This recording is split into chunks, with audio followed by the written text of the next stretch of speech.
The chandelier casts a soft glow over the night, creating an almost dreamlike atmosphere.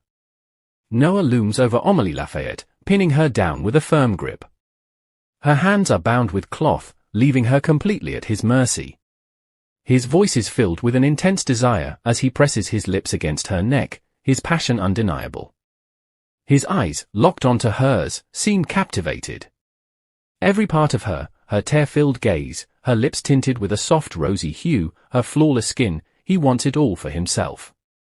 Amelie stirs beneath him, her breath uneven. She resists, though there's a trace of hesitation. Yet, her protests only seem to fuel his determination.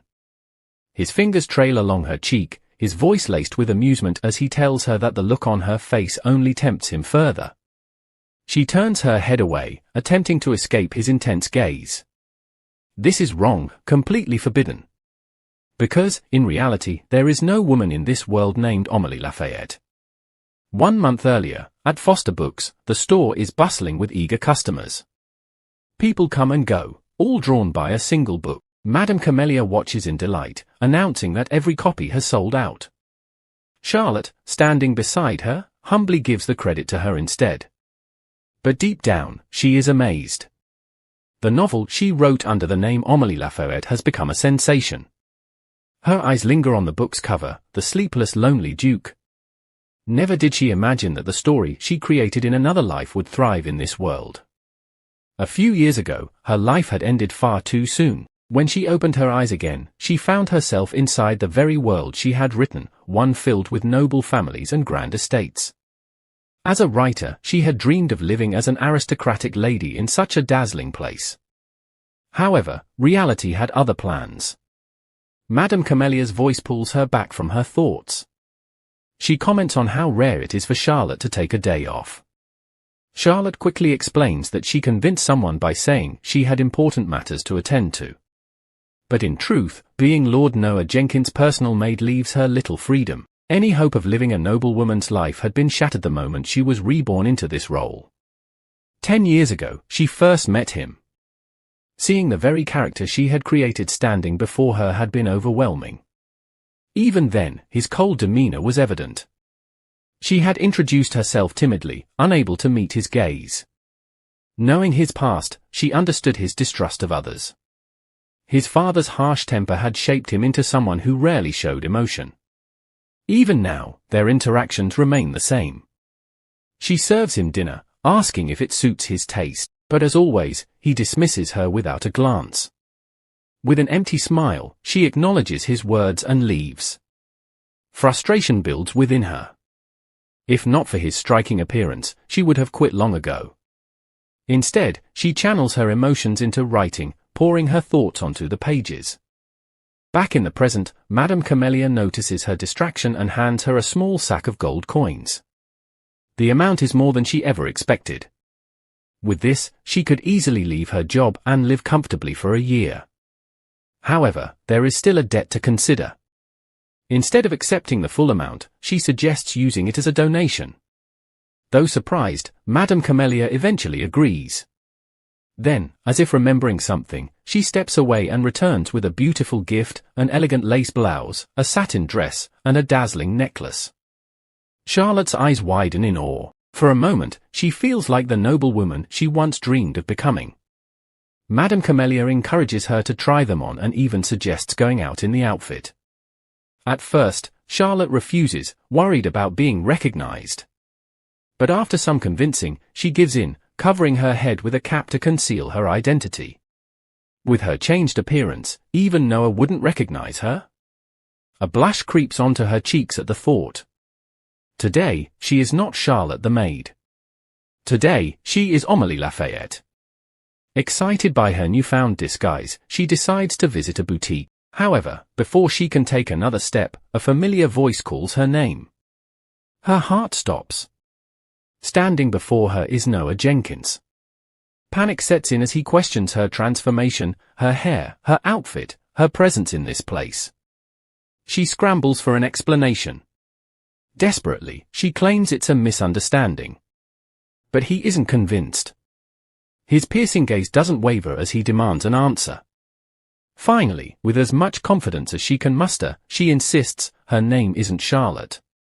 She is Amelie Lafayette. Previously, Charlotte finds herself in an unexpected encounter with Noah while disguised as Amelie Lafayette. She desperately tries to convince him that he has mistaken her for someone else. Although he initially doubts her, he eventually backs off, but not before picking up a bookmark she accidentally drops. That single item leads him straight to the Camellia bookstore, where Madame Camellia quickly covers for Charlotte, claiming that Amelie is her daughter. Before leaving, Noah purchases her novel, leaving Charlotte stunned by the turn of events. Now, she must deal with the possibility that he might discover the truth. Now, Charlotte tries to compose herself, but unease lingers as she hands back the elegant dress, wig, and accessories. Madame Camellia refuses to take them, insisting they now belong to her. Even so, Charlotte doubts she will ever wear them again. With that thought weighing on her, she heads back to the mansion, determined to return to her usual role. Upon Noah's arrival, she greets him as if nothing happened. He pauses, questioning why she is back so soon. She explains that her business finished early, offering him a polite smile. His gaze lingers, sharp and unreadable, making her heart race. For a moment, she fears he has figured out the truth. Just as the tension becomes unbearable, he finally speaks, telling her to leave because he is changing. She quickly complies, relieved that she might have overthought the situation. Later that evening, the grand dining room is illuminated by a beautiful chandelier, casting a glow over the elaborate feast spread across the table. Noah sits with his father at the opposite end, sharing a meal in silence. The older man soon breaks it, asking if Noah has chosen a partner for the upcoming ball. Showing little interest, Noah questions why it matters. His father, however, insists that it is time for him to settle down, reminding him that securing a marriage is essential if he wishes to inherit the title. Noah remains composed, yet something shifts in his expression. With quiet determination, he assures his father that he already has someone in mind. His words carry a finality that leaves no room for argument, yet his thoughts are locked away, hinting at a future only he can see. Previously, Noah lies in bed, staring at the ceiling, his father's harsh words echoing in his mind. The reminder that he is unworthy of inheriting the title unless he secures a woman lingers, leaving a bitter taste. Turning to his side, his gaze lands on a book resting on the table, bathed in the soft glow of the moonlight. Picking it up, he stares at the cover, recalling Amelie Lafayette's face from their recent encounter. Curiosity tugs at him, and before he realizes it, he is flipping through the pages, drawn into the words.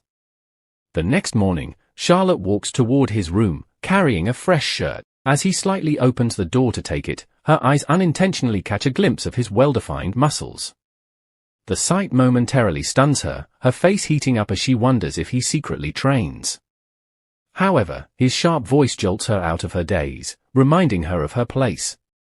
She quickly hands over the shirt, watching as he puts it on and walks past her without another word. The relief washes over her, he still does not recognize her as Amelie in this form. For now, her secret remains safe. Moments later, Noah sits before the mirror while she combs his hair, her hands moving rhythmically. A sudden yawn escapes him, catching her off guard. Seeing this rare sight, she asks if he stayed up late. He nonchalantly waves the book in his hand, explaining that he was reading a novel that has gained popularity among the younger generation. Shock courses through her as she spots the bookmark sticking out. Her heart pounds, he is already halfway through. Panic sets in as she remembers the second half of the book is filled with passionate love scenes. Thinking fast, she suggests he read something more suitable, offering to prepare other books for him. However, he dismisses the idea, claiming that this novel serves as good study material.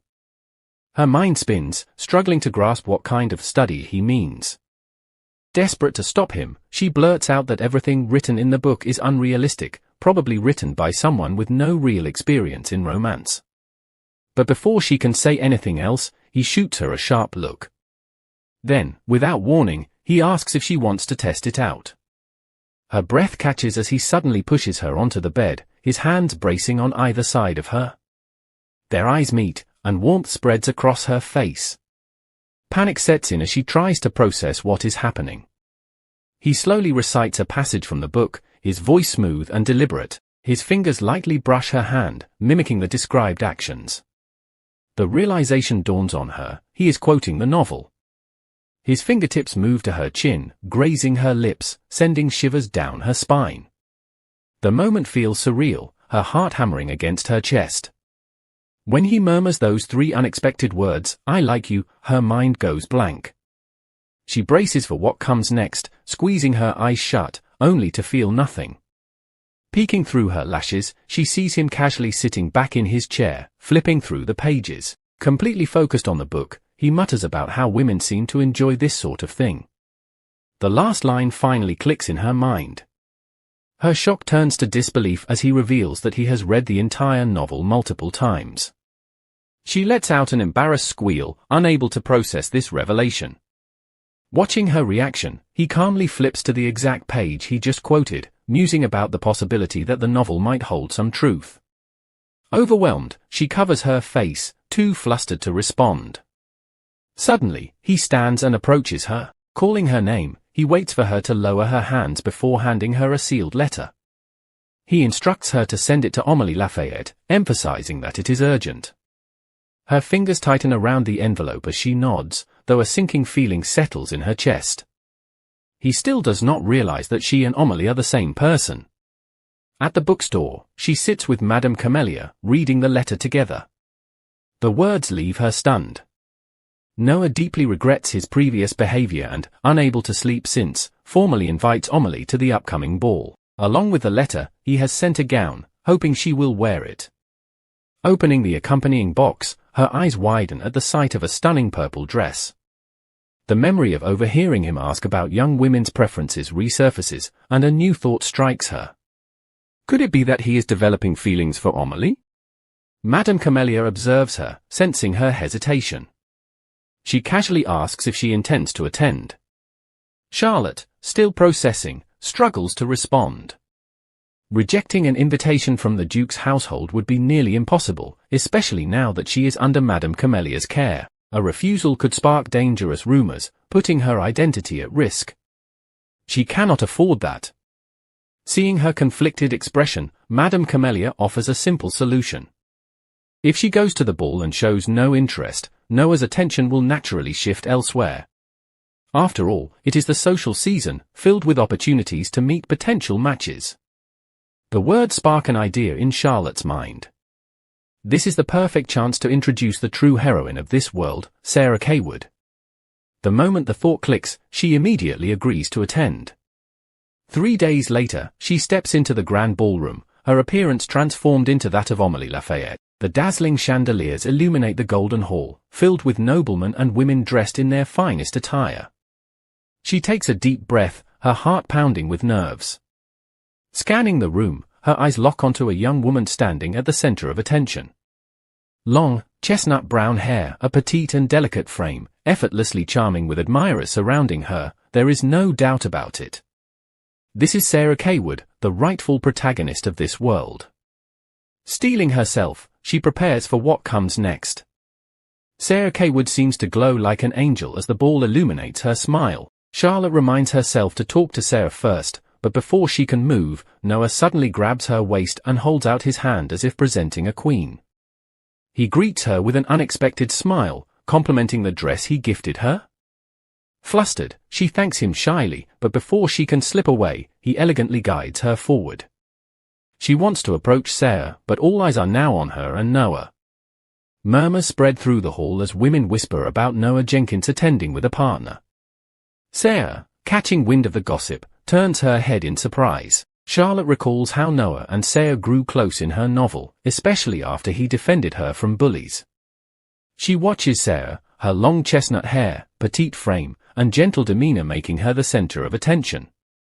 She is the object of admiration and jealousy, yet never accepts any suitor. Charlotte wonders if Noah, an unsociable man, could truly capture her heart. Her thoughts are interrupted when he asks her to dance the first waltz, but overwhelmed by the crowd, she declines. Understanding, Noah leads her to a bench outside. As they step out, they overhear raised voices. Sarah is being cornered by 3 noble women. They accuse her of seducing a man and ruining an engagement, growing more aggressive despite Sarah's protests.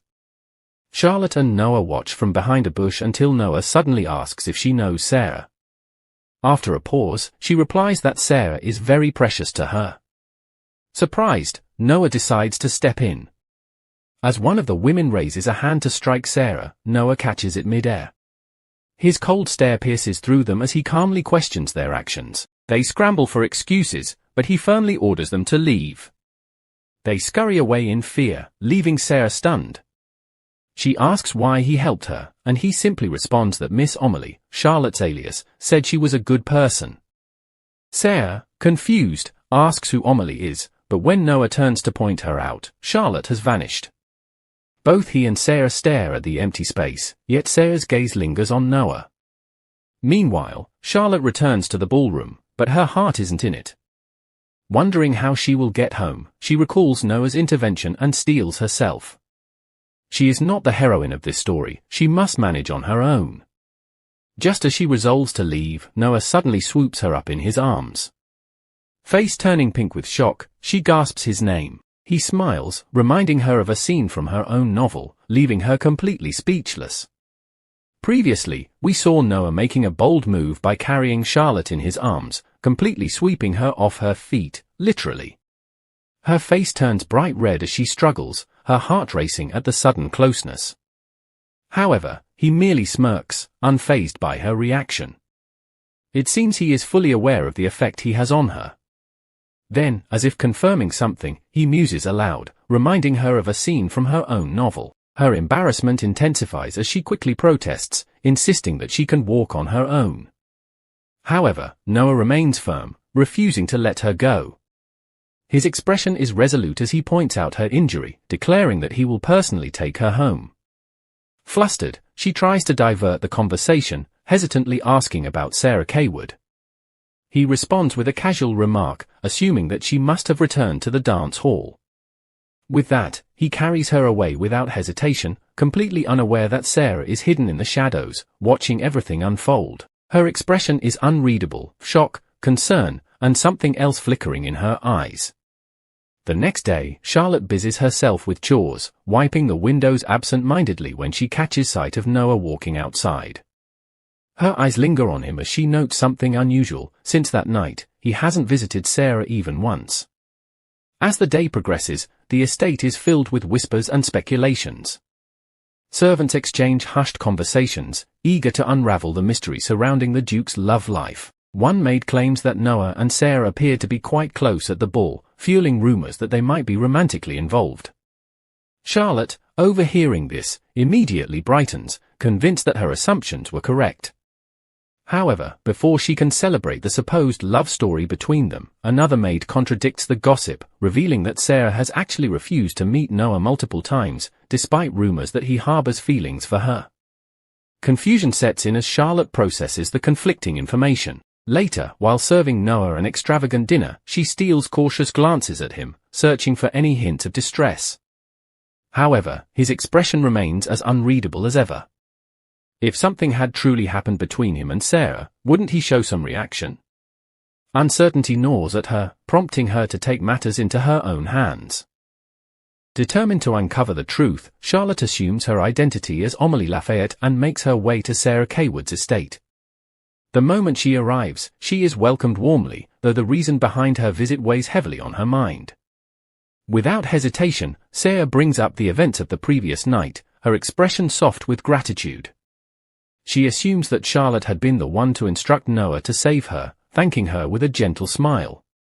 However, Charlotte's eyes darken slightly, a twinge of unease settling in. Immediately, she refutes the claim, insisting that Noah had acted on his own accord.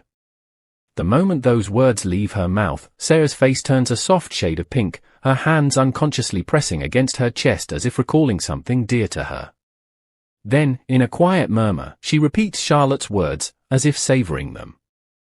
Before Charlotte can question her reaction, Sarah suddenly asks a question that catches her off guard. Are she and Noah lovers? Charlotte nearly chokes at the suggestion, hurriedly denying it. She struggles to find the right words, stumbling over her explanation until she settles on calling them just friends. However, Sarah's eyes twinkle with excitement at the response, her smile widening in a way that sends a wave of unease through Charlotte. Then, without warning, Sarah makes a shocking confession: she believes she is in love with Noah. Her voice is soft but filled with certainty as she claims that her heart has never raced like this before. As if that wasn't enough, she reaches out, gripping Charlotte's hands with a newfound sense of determination. In that moment, Charlotte realizes she has unwittingly walked into a dangerous situation. Sarah is convinced that they are friends now and, in her excitement, she makes a request that sends a chill down Charlotte's spine.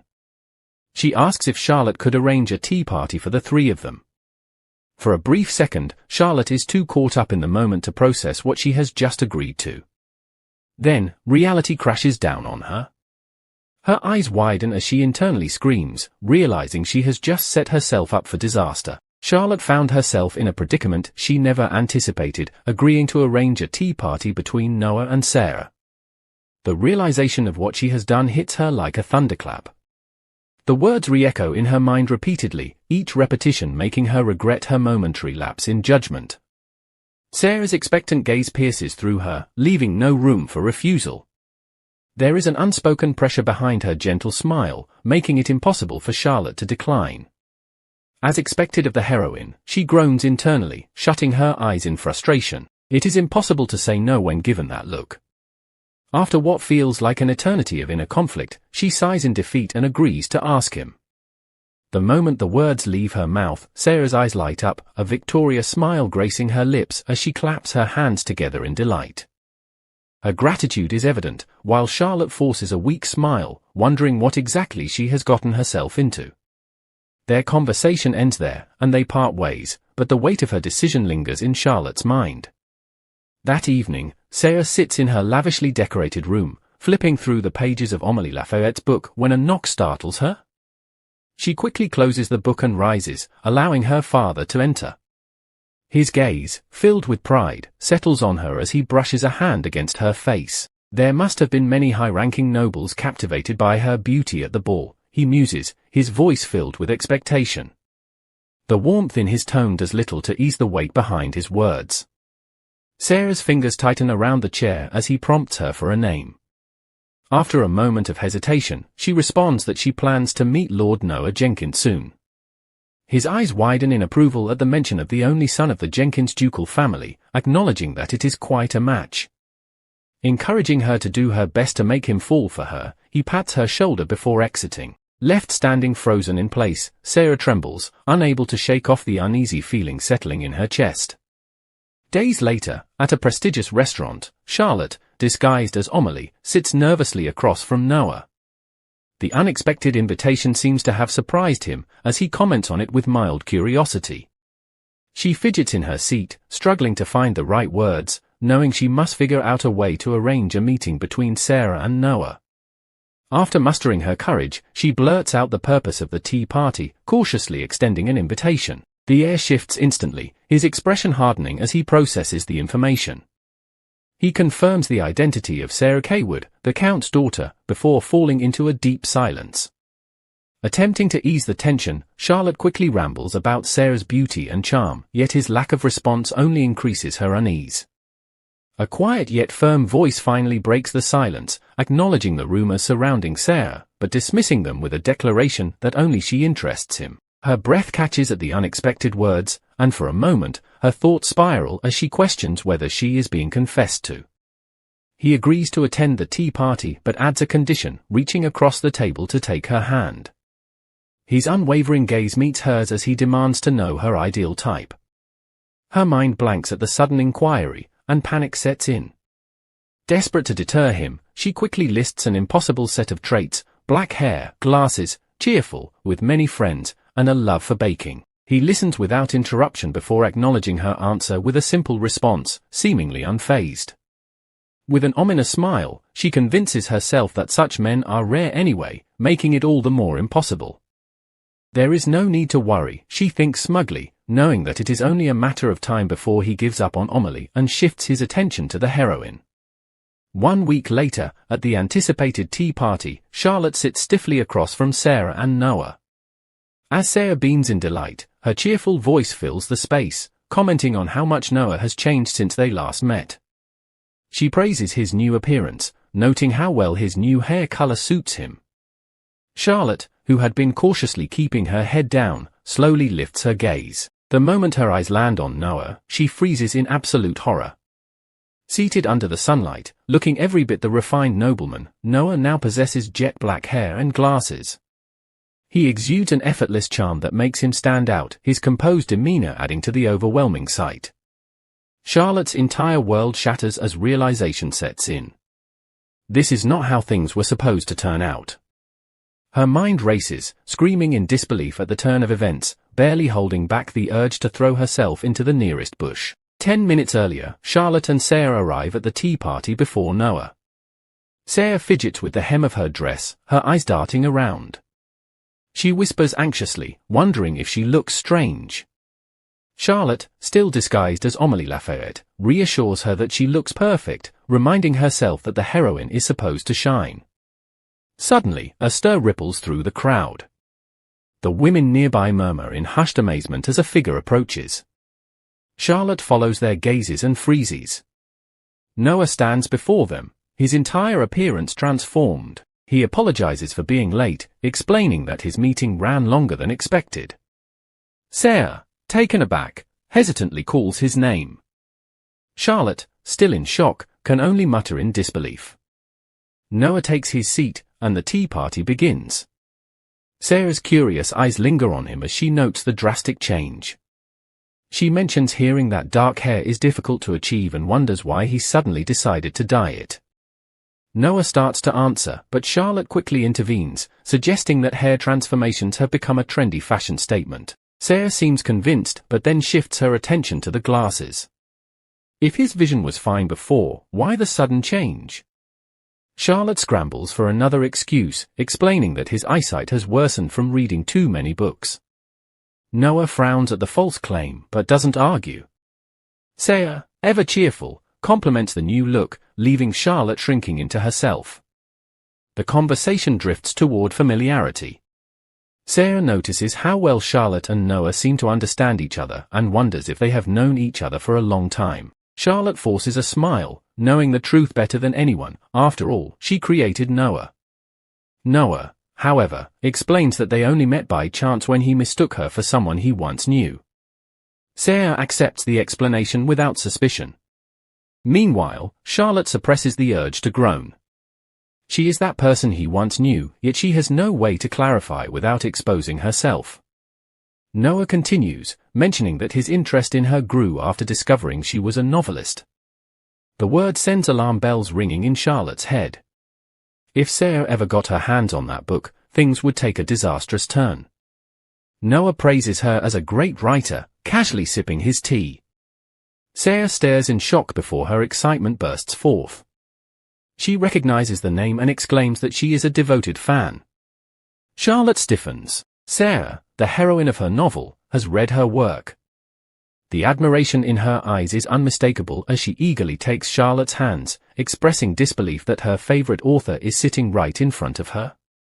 Charlotte, still trying to process this, thanks her awkwardly.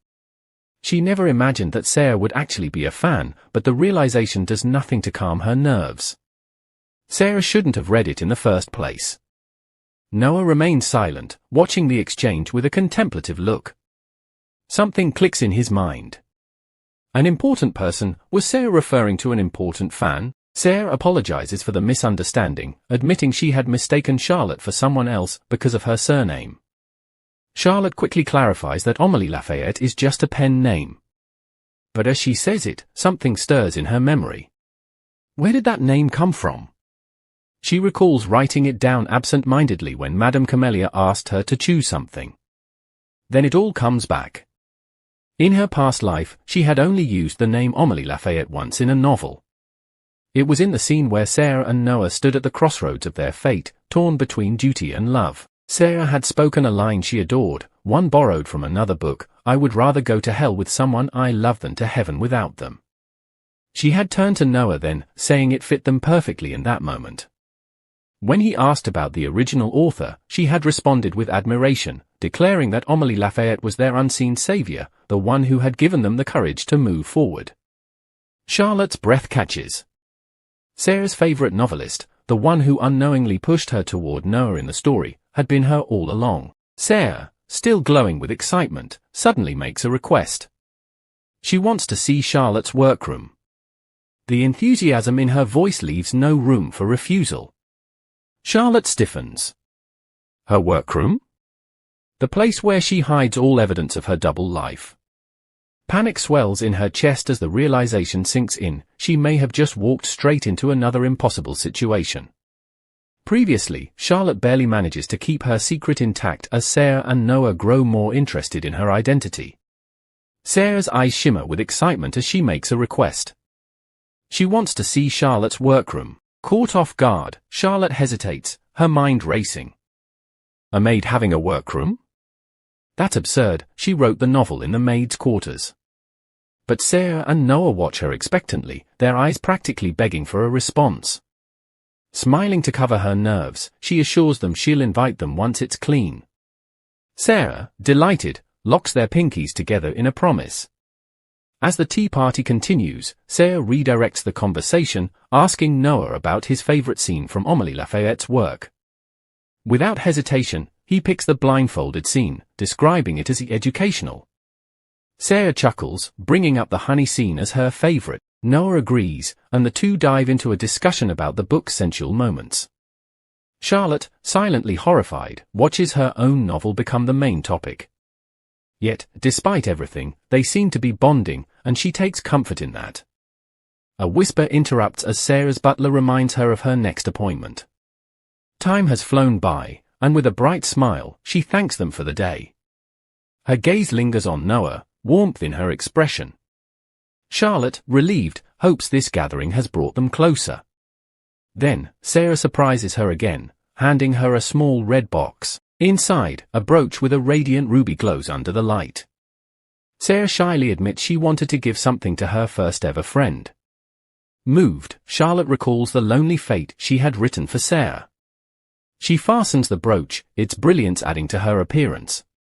The two share laughter, while Noah, watching from his seat, lets a small smile slip. The tea party ends, and they go their separate ways. Back at the bookstore, Charlotte studies her reflection, the jewel gleaming against her attire. Sarah's happiness lingers in her thoughts, but doubt creeps in. If Sarah learns the truth, she'll feel betrayed. The image of Sarah's hurt expression flashes through her mind, and Charlotte questions whether she should continue pretending. But stopping would mean leaving Sarah alone. Would she end up like Sarah did in the novel? Then, realization strikes. If things continue as written, Sarah will soon suffer at the hands of her fiancé, Duke Jake Aramond. A respected young noble, envied for his engagement to Sarah. Yet, Sarah's heart belongs only to Noah. Out of jealousy, Jake will imprison her, treating her cruelly because she never smiles at him. Until Noah comes for her, she will endure endless suffering. Charlotte grips her head in frustration. She's the only one who knows what the future holds, she can't let Sarah go through that. A plan forms. Before Sarah and Jake meet, she'll capture his attention. If she can prevent their engagement, that tragic future will never come to pass. Determination fills her as she removes her blonde wig, a bold smile spreading across her face. There's no turning back. She will bring Jake Aramond down. Stepping out of the bookstore, she inhales sharply, her mind set. Just then, Madame Camellia approaches, greeting her warmly. Meanwhile, a butler watches from a distance, suspicion flickering in his eyes. Who is this woman? The butler, who had been observing Charlotte's movements closely, approaches Jake with a sense of unease. Seated comfortably on a luxurious sofa, Jake meticulously polishes his sword, his expression unreadable. Without lifting his gaze, he demands an update, his tone carrying an edge of expectation. The butler, shifting uncomfortably, admits that he lost sight of her while trailing her. A sharp, fluid swing of the sword follows, the blade slicing cleanly through the air, taking a small portion of the butler's front hair without so much as grazing his skin. A tense silence fills the room as Jake processes the failure, his irritation barely concealed. A standout blonde like her should not be so easy to lose.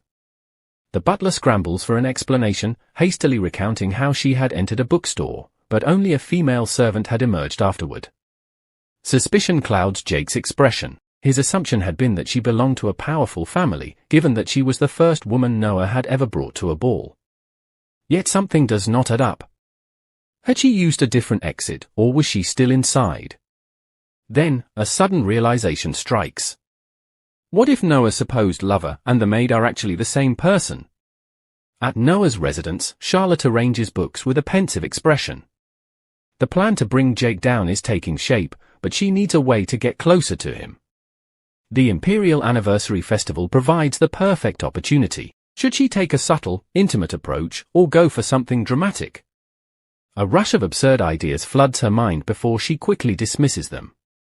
Before she can contemplate further, Noah's sudden outburst disrupts the silence, his frustration over the Armand family echoing through the estate. Watching his tense demeanor, she realizes that his connection with Duke Armand must have existed long before meeting Sarah. Just as she decides to step back, he unexpectedly calls her name, almost as if sensing her presence. Without much explanation, he instructs her to prepare for their upcoming trip to the imperial capital. A slight hesitation lingers before she acknowledges his order. Her gaze flickers to his hair, and without thinking, she mutters an observation about how well both colors suit him. Noah, barely reacting, advises her not to speak so freely in the capital, cautioning that some men might misinterpret her words. Without missing a beat, she responds with unwavering confidence, affirming her role as his personal maid, her warm smile never faltering. Noah watches her retreating figure, his eyes lingering longer than he intends. Without realizing it, his thoughts drift back to the past, for years ago, in the imperial capital. The weight of responsibility had been suffocating, pressing heavily upon his shoulders. Seated at a grand table, he had struggled to maintain composure, the burden of expectations feeling almost unbearable. At that moment, Charlotte, his personal maid, had placed a cup of herbal tea before him. The calming aroma had instantly soothed his nerves. When he had inquired about it, she had simply smiled, explaining that she had noticed his tension and wanted to ease it. He had brushed off her concern, attributing his unease to fatigue. But beyond the tea, what had truly caught his attention was her unwavering loyalty. She had remained steadfast, despite every other maid before her choosing to flee out of fear. When he had asked why she did not run away like the rest, her answer had been resolute. She had dreamed of supporting him and had no intention of leaving his side. A small, almost imperceptible smile forms on his lips as he recalls the moment. Yet, as he sinks deeper into the memory, an unsettling thought abruptly surfaces. That day, when he had been in the capital, he had never once shown Charlotte his face. So how had she known? A sudden realization strikes Noah. He never showed Charlotte what he looked like that day. His eyes widen slightly as the memory resurfaces, his mind replaying the moment he had stood before his mirror, carefully deciding how to style his hair. Just as the details sharpen, another image pushes forward, Charlotte, awkwardly peeking from the corner of the door, her curious eyes fixed on him. A weary sigh escapes as he rubs his temples, quietly acknowledging the truth. Had she been watching him back then? Defeat settles in as he mutters to himself before shaking his head. It hardly matters now. With a final glance at the locked door, he resolves to be more cautious next time and redirects his focus to the task at hand. Time moves swiftly, and the long-awaited Imperial Festival finally arrives.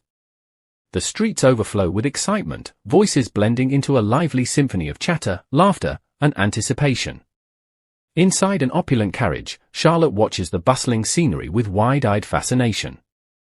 This year's festival seems even grander, the crowd larger than ever, with foreign visitors adding a unique vibrancy. The sight of unfamiliar skin tones and diverse attire piques her curiosity, and as she voices her observations, Noah calmly provides insight. With the highest number of invited countries this year, many attendees likely hail from the East, a region that has remained distant until now. His explanation stirs admiration, but when she acknowledges his role in these diplomatic efforts, his reaction is unexpectedly indifferent. Rather than pride, he exhales lightly, his expression unreadable. A flicker of confusion passes through her as she studies him, uncertain of what to make of his response. Upon arriving at the grand halls of the imperial capital, Noah dismisses her after giving instructions, striding away without hesitation. The moment the door shuts behind him, Charlotte wastes no time, swiftly opening a bag with determined hands. Unpacking may be part of her duty, but she has another objective in mind. With sleeves rolled up, she steels herself for the quick transformation into Amelie Lafayette. Meanwhile, Noah walks down the elegant hallway, his thoughts briefly elsewhere, when a figure suddenly blocks his path. A familiar smirk greets him, belonging to none other than Jake Armand. With arms crossed, Jake exudes smug confidence, making it clear he has been waiting for this moment. Despite the uninvited interruption, Noah remains unfazed, acknowledging him with a mere glance. Jake, however, is quick to prod, questioning the reason for his early arrival. His tone carries a hint of condescension, as if implying Noah's presence is unnecessary. Yet, with measured calm, Noah refutes the notion, pointing out that foreign ministers have specifically requested to meet with him. The remark lands with precision, chipping away at Jake's confidence. Though he tries to mask it, irritation flickers across his face. As Noah moves to leave, Jake's voice halts him mid-step. A knowing smirk plays on his lips as he throws out a remark: Noah is in love with a woman named Amelie Lafayette. The statement is bait, and for the first time, Noah's pace falters. His face remains unreadable, but the pause is enough for Jake to revel in his victory. There is an unmistakable satisfaction in planting the seed of doubt. With deliberate ease, he hints at Amelie's darker nature, though in truth, he knows little himself. It does not matter. The intention is not to reveal knowledge, but to stir uncertainty. With a parting remark, he walks away, pleased with the disruption he has caused. Left standing in place, Noah watches his retreating figure, his thoughts now clouded with unspoken questions. In a shocking turn of events, Charlotte finds herself sitting on the floor, completely stunned. She had simply been walking in her dress when, out of nowhere, she lost her balance. In a desperate attempt to steady herself, she reached out and grabbed onto Jake Armand's trousers. However, instead of regaining her footing, the worst possible thing happens: the fabric slips right off, leaving her in a position she never imagined. As she stares upward in disbelief, the reality of the situation sinks in. She is looking straight at his underwear. Her mind goes blank, and she can only sit there, frozen. Meanwhile, Jake quickly pulls his trousers back up, his expression unreadable. Without saying a word, he turns and walks away. Panic sets in as she realizes the gravity of what just happened. The rage coming from him is almost visible, and she can already tell that this is not going to end well. Just when she thinks things can't get any worse, his butler rushes over, clearly alarmed. Concern fills his voice as he checks on his master. However, instead of directing his attention toward the real problem, he turns on Charlotte instead. His tone sharpens as he demands if she has any idea who she just embarrassed. Feeling the weight of the situation, she quickly apologizes, desperately trying to explain herself. She wasn't used to the dress, she tripped, she grabbed the closest thing she could, she didn't mean for this to happen. However, in her rush to fix things, she says something she immediately regrets. She insists that she didn't look at his underwear, but then, without thinking, she blurts out that she did, and that it was actually quite nice. A tense silence follows. Jake, who was already furious, now looks even more embarrassed. The moment the words leave her mouth, she realizes her mistake. This is bad, really bad. She scrambles to find a way to fix it, but it's too late. With a cold and lifeless stare, he cuts her off. He calls her name, Amelie Lafayette, and tells her to meet him in his room later. Without another word, he turns and walks away, his butler following closely behind. Charlotte feels her stomach drop. This is it. Instead of making Jake fall for her, she has made him angrier than ever. She mutters to herself that she is completely doomed. Meanwhile, Sarah is beyond excited. She practically sparkles with admiration as she gushes over what just happened. To her, this is a huge achievement. She can't believe that Jake personally invited Amelie to his room. Charlotte, however, sees things very differently. She tries to explain that this is not a good thing, but her words fall on deaf ears. Sarah, completely ignoring her, decides that she must follow Amelie's example in order to get closer to Noah. Hearing this, Charlotte panics and tells her not to. However, her friend is still lost in her own thoughts. She insists that she could never be as bold as Amelie, which, to Charlotte, is the first reasonable thing she has said. But just as she thinks the conversation is over, Sarah suddenly becomes serious.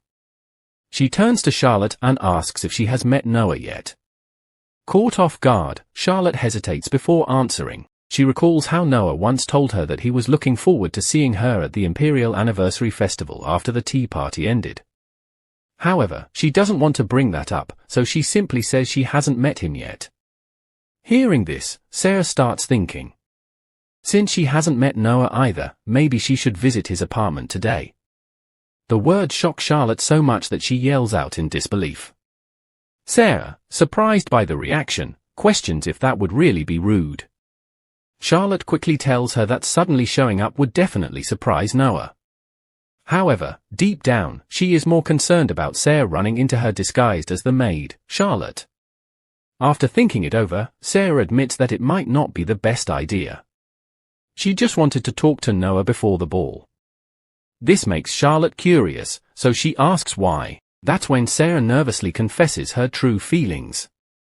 At the ball, she wants to be Noah's first dance partner. Her father will be there, and he has been disappointed that she hasn't found a partner yet.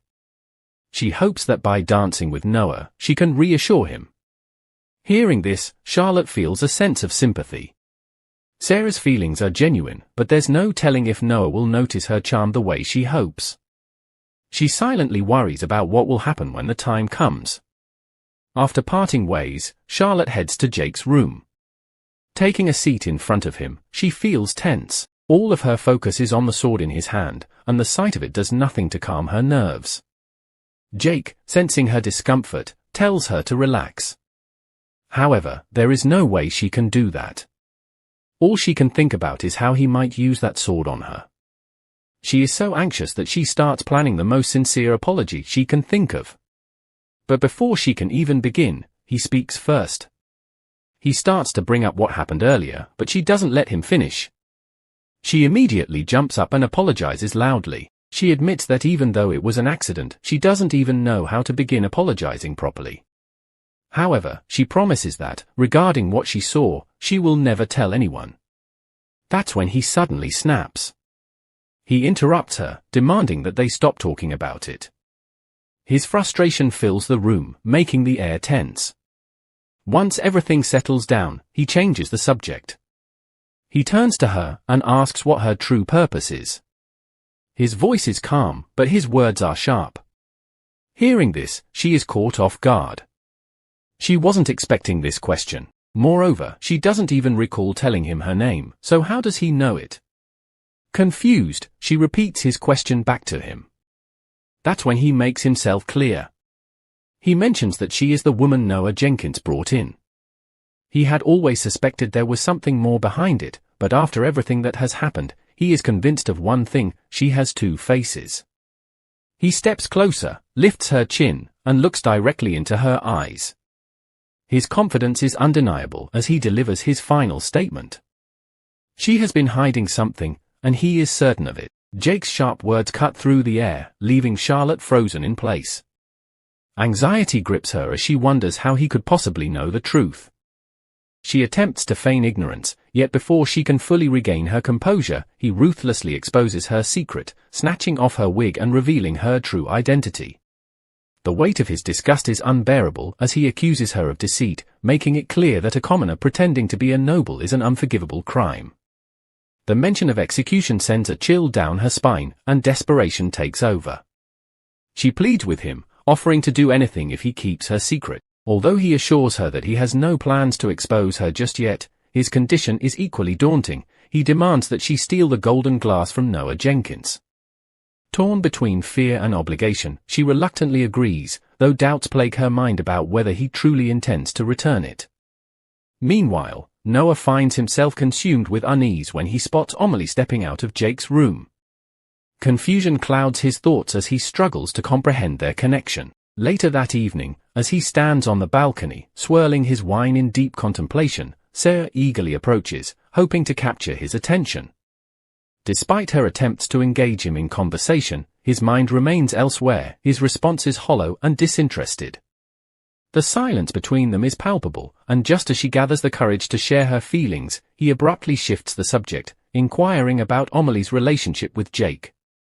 The question stuns her, making her realize just how little space she occupies in his heart. As he walks away, leaving her alone with unspoken words, the ache of rejection settles in. No matter what she does, Noah's thoughts always seem to circle back to Amelie, leaving her to wonder why he refuses to see her. Later that night, Charlotte steels herself for the task ahead, convincing herself that she must retrieve the golden glass while Noah is preoccupied. Entering his room with a tray of midnight snacks, she immediately notices the scattered wine bottles and his disheveled state. He is unmistakably drunk. Concerned, she warns him about his drinking, only for him to dismiss her with a sluggish response before collapsing onto the couch. As she kneels to retrieve a blanket from a nearby drawer, she suddenly feels his gaze upon her. In his intoxicated daze, he mistakes her for Amelie and murmurs as if lost in a dream. Before she can react, he pulls her down, leaving her utterly shocked. Hovering over her, he gazes deeply into her eyes, his voice laced with drunken sincerity as he whispers that he needs nothing else, just her presence is enough. Previously, Noah and Charlotte found themselves in an unexpected moment, but before things could escalate, he fell asleep in her arms. Shaken by what had just happened, she carefully placed him on the couch and resumed her search for the golden goblet. After some time, she discovered it hidden in a box atop his cupboard. Confused about why such an object was in the mansion, she wrapped it in cloth and prepared to leave. Just as she stepped into the hallway, Sarah, sitting nearby, caught a glimpse of her and whispered in disbelief, "Lady Amelie." The next morning, Noah's furious voice filled the air. "Why is it nowhere to be found? Damn it!" Charlotte entered with fresh clothes, feigning ignorance. "What happened?" she asked, and he revealed that the golden goblet was missing. Panic set in as she realized the object she had taken was crucial for that evening's ball, a gift symbolizing friendship with the Kingdom of Dallas. The Jenkins family's reputation was at stake if it wasn't found. Noah, growing suspicious, questioned if anyone else had entered the room, but Charlotte maintained her composure, insisting it had only been them. Frustrated, he dismissed her, leaving her no choice but to retrieve the goblet before the ball. Later, Noah encountered Sarah, who hesitantly mentioned seeing a maid the previous night, one who looked exactly like Lady Amelie, holding something with great care. Though she wasn't certain, her words struck him. He dismissed it as mere coincidence, reassuring her that his maid was trustworthy. However, as he recalled scolding Charlotte harshly the previous day, doubt crept in. Yet, he reminded himself of her unwavering resolve, recalling how she had diligently rewritten records despite his coldness. He refused to believe she would betray him without reason. Even if she did take it, there must be something behind it, he muttered with conviction. Meanwhile, Jake smirked as he admired the golden goblet. "This feels good. I can't wait to see the panic on his face," he mused. Charlotte, however, had no intention of letting this drag on. Standing outside his door, she demanded its return, only to be blocked by his butler. Desperate, she played her trump card. "Is it okay if I reveal that Lord Jake has cute cat embroidery on his underwear?" she threatened. In an instant, the door flew open. "It's a lion!" Jake barked indignantly. Seizing the opportunity, she stepped forward with blazing determination. "Finally, you've come out. The golden goblet, I'll be taking it back." Previously, Charlotte had confronted Jake, demanding that he return the golden goblet, but he had refused without the slightest remorse. The realization that she had been deceived hit hard, and guilt weighed on her shoulders for endangering Noah in the process. Jake, entirely indifferent to Noah's struggles, had arrogantly declared his intention to take his place instead. However, Charlotte had no intention of backing down. With unwavering determination, she had slammed her hand against the wall behind him, her words striking with unfiltered intensity as she reminded him of the relentless efforts Noah had poured into his work. The sleepless nights, the diplomatic burdens, the sheer dedication, none of it had come easy. The force of her emotions had made her voice tremble, carrying more weight than she intended. For the first time, Jake had wavered, momentarily shaken. Though he had attempted to brush her off, her final words had stopped him cold. Noah had always admired him. Before he could process the revelation, Noah's voice had suddenly interrupted, requesting entry. Panic had surged through Charlotte, leaving her with no choice but to snatch the goblet and hide behind Jake's desk, frantically signaling for him to stay silent. Frustrated yet left with no alternative, Jake had played along, masking his irritation. As Noah had stepped inside, his keen gaze had swept the room, instantly detecting the unease lingering in the air. The subtle shift in Jake's demeanor had not gone unnoticed, prompting a pointed remark about him talking to himself. The comment had nearly led to Charlotte's exposure, but before Jake could retaliate, a swift jab to his thigh had left him momentarily speechless. Gritting his teeth, he had barely managed to suppress a wince, forcing himself to cover for her at the last second. Shaking off the strangeness of the situation, Noah had turned his focus to the real reason for his visit, the missing golden goblet. His unwavering stare had left no room for evasion. Jake, attempting to feign innocence, had found himself caught in Noah's trap the moment his balcony stunt had been mentioned. Flustered by the unexpected revelation, he had snapped in response, unwittingly admitting to having taken it.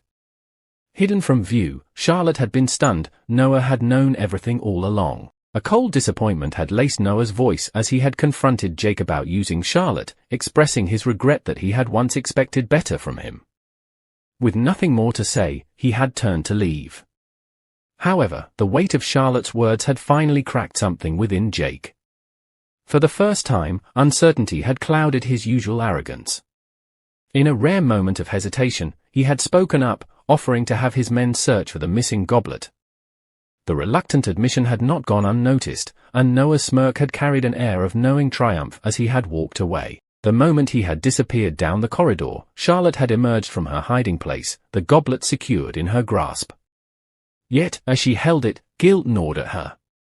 The truth had to be told, and with that resolve, she had hurried after Noah, determined to return it herself. Spotting him ahead, she had quickened her pace, her heart pounding with anticipation. A nervous smile had formed as she reached out, lifting the goblet to hand it over.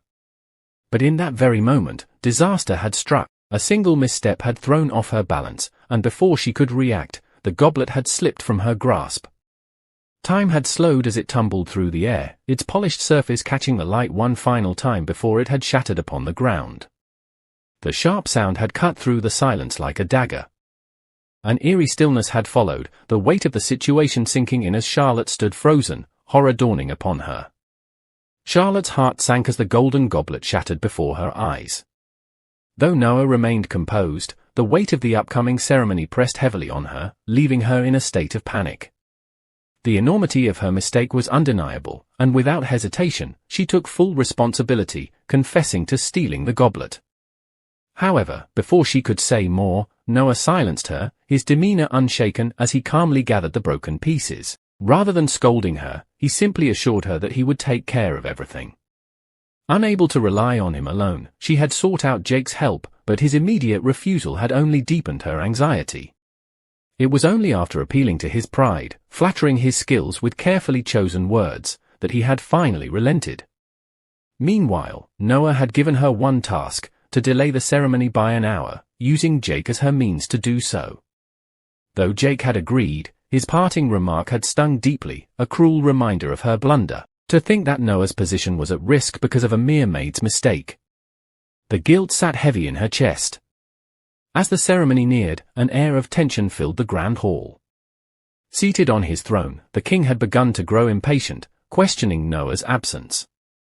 A guard had stepped forward, reporting that neither Noah nor the goblet was anywhere to be seen.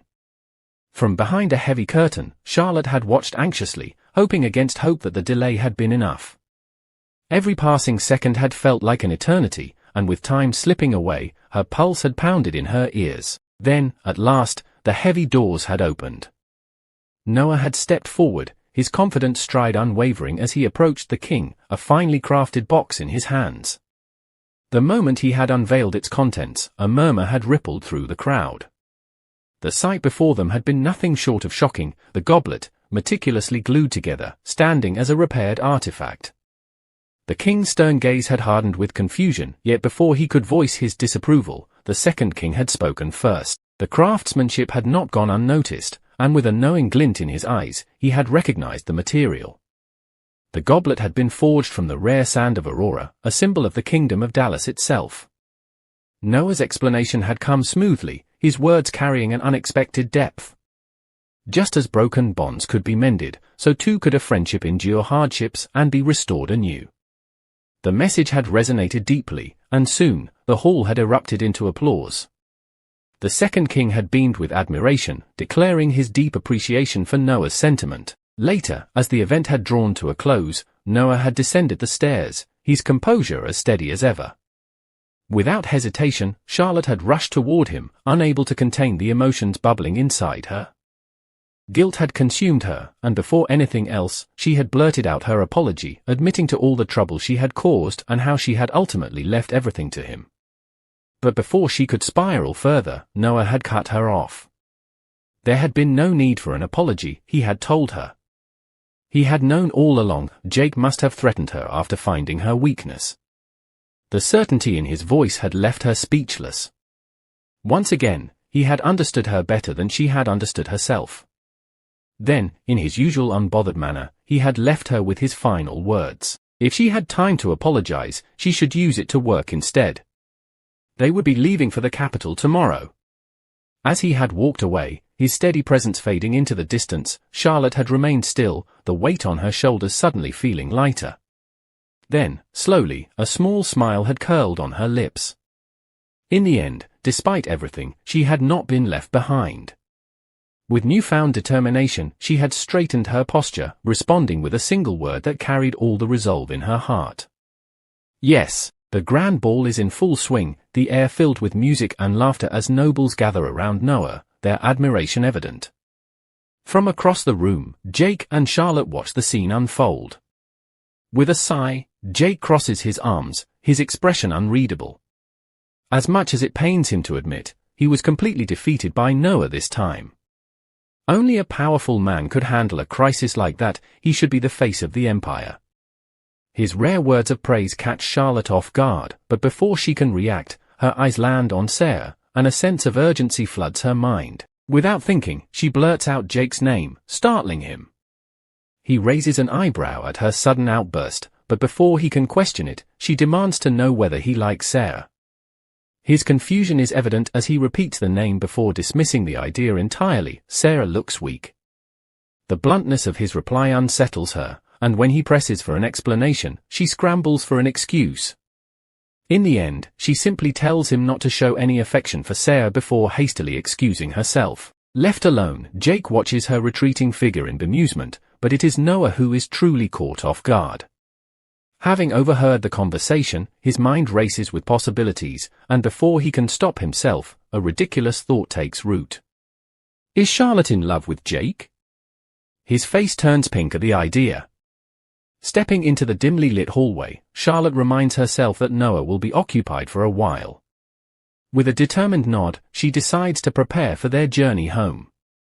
However, before she can take another step, a troubling sight catches her attention: Sarah, cornered by a drunken noble. The man slurs his demands, insisting she accompany him to his room, growing aggressive when she refuses. He grips her wrist tightly, his anger spilling over as he insults her, calling her ungrateful. Sarah flinches, her quiet pleas going unheard. Without hesitation, Charlotte steps forward, her voice firm as she intervenes. It is time for Sarah to leave. The noble's gaze snaps toward her, irritation flickering in his eyes. Undeterred, she tilts her head slightly, her expression unwavering. Is there a problem? He snarls, insisting that Sarah had invited him, but Charlotte remains unfazed. Casually, she reminds him that Count Kaywood must approve any interactions involving his family. The Count is just a few doors down, shall she summon him? At that, the noble's arrogance crumbles. Clicking his tongue in annoyance, he releases Sarah and storms off. Relieved yet shaken, Sarah thanks Charlotte softly. Avoiding eye contact, Charlotte prepares to step away, but Sarah's studying gaze lingers. Without warning, she asks if Charlotte is Master Noah's personal maid. The question catches her off guard. Noah had told Sarah about her? Before she can respond, Sarah continues, her voice tinged with curiosity. She looks so much like her friend. Has Lord Noah ever mentioned her before? Charlotte hesitates, her mind racing. Telling the truth is not an option. Forcing a smile, she quickly assures Sarah that Noah has indeed spoken of her, even calling her beautiful and elegant. Sarah chuckles, but the dimness in her eyes betrays her emotions. If the person she loves does not return her feelings, what does admiration matter? Her voice takes on a melancholic tone as she confesses, there is someone she loves, but even if she were to confess, it would change nothing. Charlotte's heart clenches. It is Noah, isn't it? Sarah continues, bitterness lacing her words. He does not like her. In fact, he looks down on her, treating her as if she is insignificant. It had been foolish of her to believe he could ever love her back. The pain in her voice is unmistakable, and before she can stop herself, Charlotte speaks. That is not true. Someday, Noah will realize that a wonderful woman like Sarah has always been by his side. But Sarah only shakes her head, her expression resigned.